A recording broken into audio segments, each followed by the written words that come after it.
speechless TV. Now, if you haven't noticed, I've kind of lost my voice, but I want to show you something really good. We're going to make this vest top out of these two shirts. So you get your two shirts and start doing up the buttons. Then get your favourite camisole top or vest top and lay it flat on top. Then when you're happy with the position of it, then start cutting it out.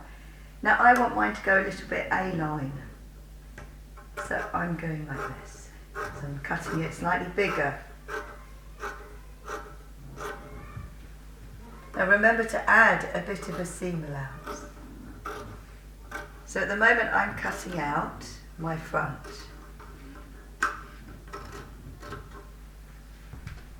So cut all the way around your front. Now it doesn't need to be exactly the same, but you know, more or less. If you like the camisole shape, make it more or less. But remember to add a small seam allowance. So let's have a look. Oh, that's quite nice. My camisole that I'm using is sort of the same at the front as it is at the back. But for this one that I'm doing today, I think I'm having a V front, and then for the back I'll probably curve it. So I can use this as a template. Now if you're unsure if it's symmetrical, you can always fold this over and tidy it up a bit.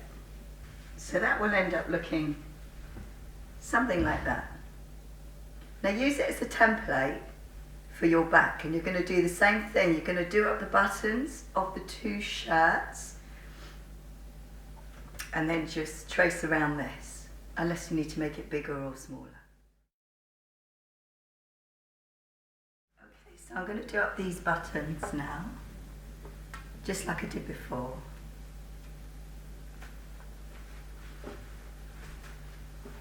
Now make sure that it's all nice and flat.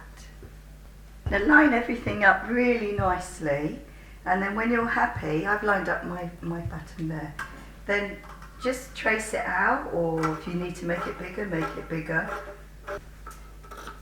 Now you can go in the V or just do the same shape as the front, or you can go across. It's entirely up to you. I'm not really sure at the moment, so I'm just going to go across until I've decided. I've decided to make my back so it sort of scoops a little bit rather than going into a V. That involves me going directly over this button, so I'm just going to chop it off.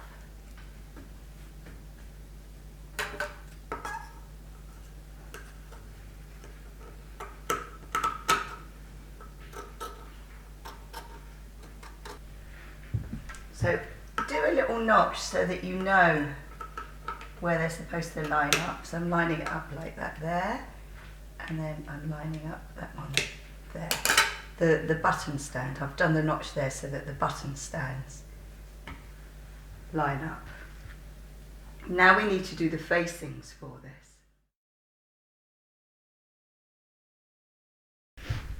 Right, so you've got your front and your back pieces. Now you need to create a facing. So just put them right sides with some fabric, trace around it, and then that will become your facing. So once you've traced, put that face down and traced with your fabric right sides together, you'll end up with a facing for the front and a facing for the back. Now you can shape it or do whatever you're going to do to it afterwards, but for the moment, that's what we've got. Now the other thing that we need, the only other thing that we need, I think, are 4 ties. So we're going to use the leftover bits as shirts for that and do like 4 long ties. But we're going to do the rest of it on my mum's old sewing machine in her garden, just because I've run out of time. So come on, come and see my mum's garden.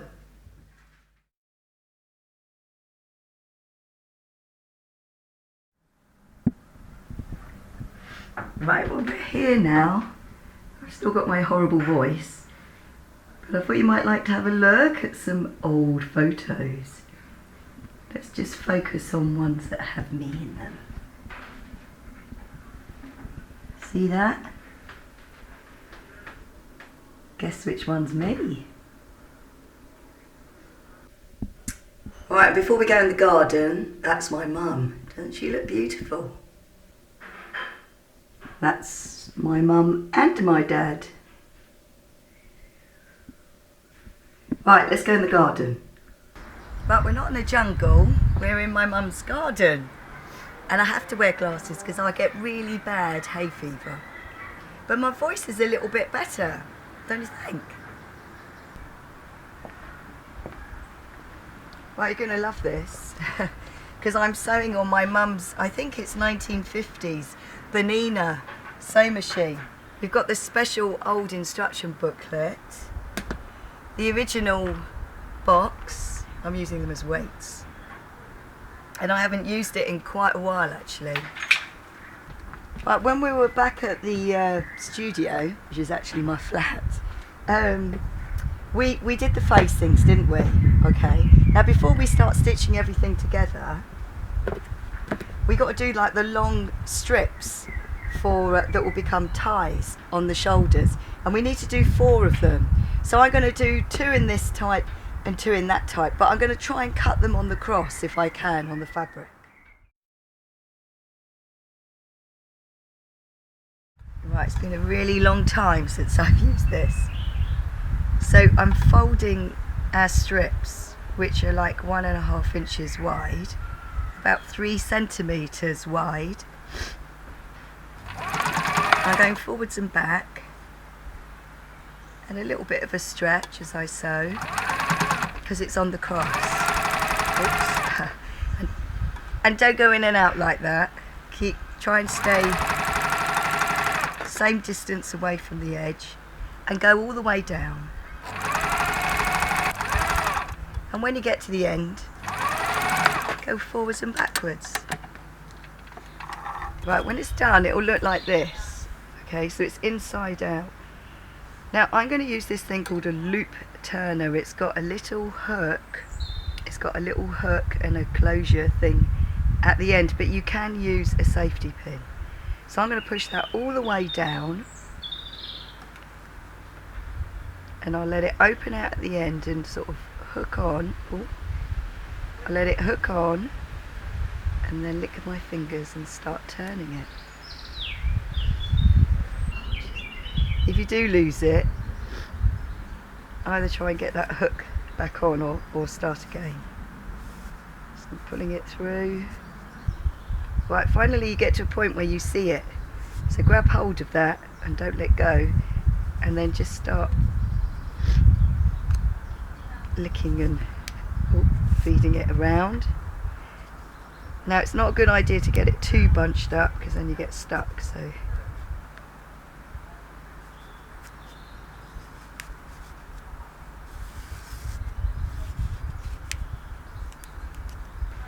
alright, so when it's done, it looks like this, and it's quite nice to give it a good press, but I'll probably do that at the end. Now for the moment, I'm just going to tie a knot in one end of it. Like that.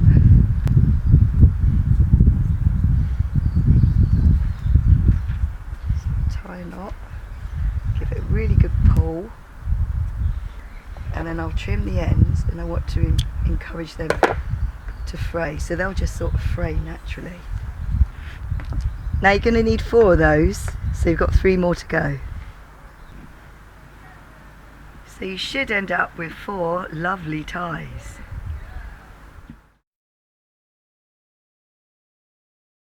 Right, so once you've decided that, you need to stay stitch it on about 1/2 centimetre away from the edge, on that little bit there and there. So remember, a stay stitch, it's just a stitch to make it stay there, really. So put it right up to the edge, and I'm going to go forwards and backwards, just enough to keep it on, and then do it on all of the bits where the straps go, so on your front and on your back. Right, I've put all those straps on, but I just wanted to say this. You see this bit? Do you remember we did the little notch to sort of line up the placket bit?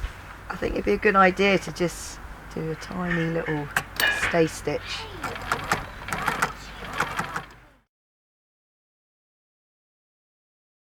Now I've decided I'm going to French seam my seams together. Okay, now usually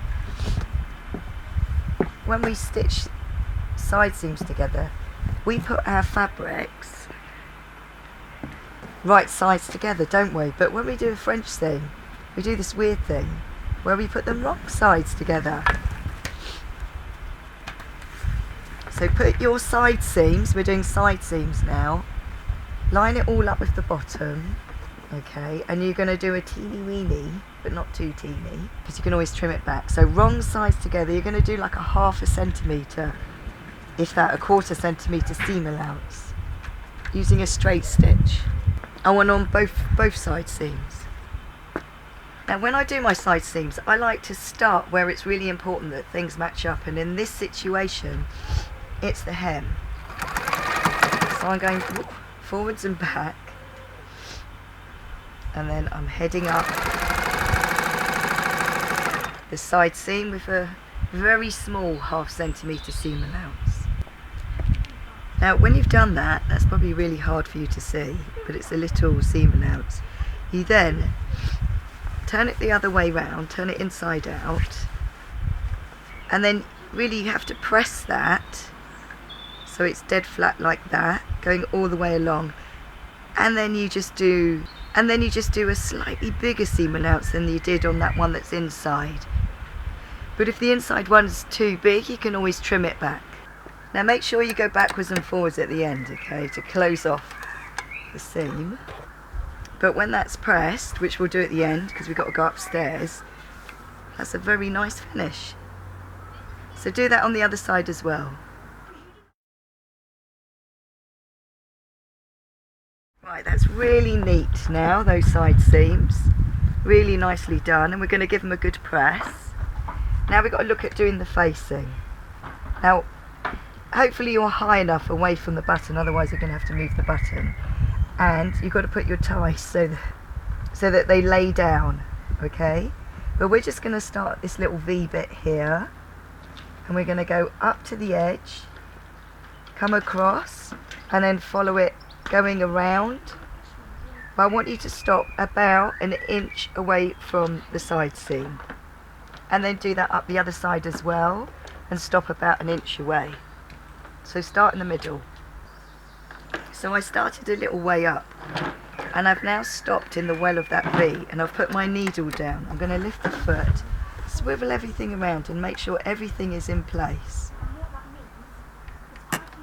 Drop my foot and come up the other side. But this tie must be laying down. And be careful because this seam might stretch. With a small seam allowance, come up to the side of your tie, needle in. Now you've got to make sure that you get that seam allowance of the stay stitch. Now I'm going backwards and forwards there because I know it needs to be strong, and then make sure your tie is out of the way as you come down around the armhole, okay? So very carefully around the armhole,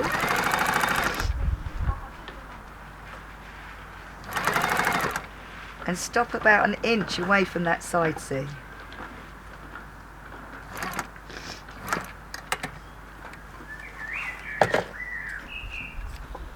And when you do the other side, you're going to have to turn over your work, okay? Now, because we started a little bit of a way up, we're going to over sew there. Make sure my tie's gone inside. Line everything up. No stretching. And then you're coming up the other part of the V on the neck. Now make sure you don't stitch your tie. And you're going to stop again about 1 inch away from the side seam. Right, so you end up with that, and you've basically got to do exactly the same thing with the back. So I've got my back right sides up, and I'm going to get my facing right sides together. But you know what, I'm going to line everything up, and I'm going to put a notch to show where the middle is, because that will make my life easier.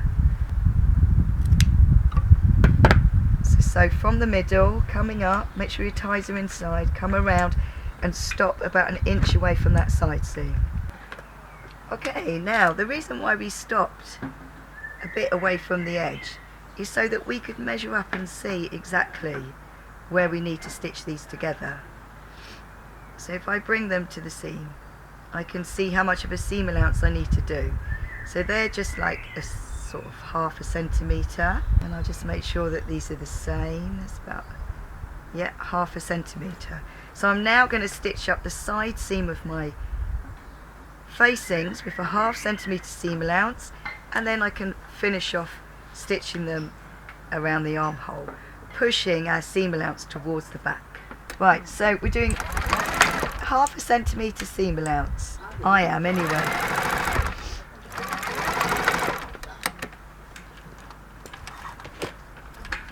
And then when I've done that,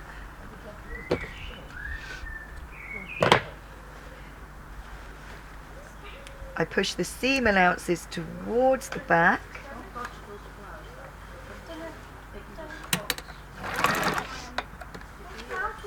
And then I can stitch this facing on.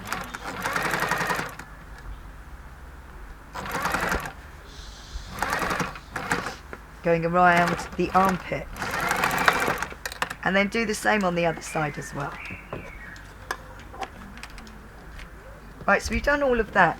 Now before you turn it the right way round and go and press it, wherever you've got a curve, you absolutely have to snip into all of those curves. Just take your time and snip into all of your curves.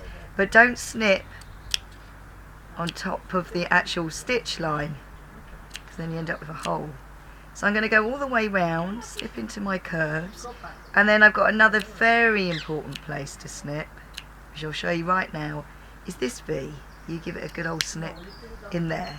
So we're going to go all the way around all our edges and do little snips. Okay, so I've trimmed all those edges now, so I'm going to start turning it the right way round. Now the edge of the facing, I can overlock it when I get home, or you could use pinking shears. But what's very, very important now you can either do an understitch where you push all the seam to one side and stitch, or with this shirting fabric, it's so crispy, I'm just going to give it a good old press and then see how it sits. I think that's really good. Look at that. That looks like a really professional product. You know, I'll try it on when I get home, but I do think it looked cute with a little belt. Now I know I'm going to end up embellishing it with, might add a little bit of a frill.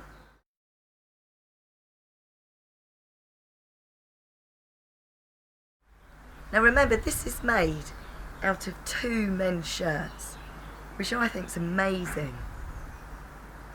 Thank you so much for watching Stitchless TV. Now we've got loads more men's shirt refashion upcycle projects. See you again very soon. Bye. And sorry about the voice. Bye.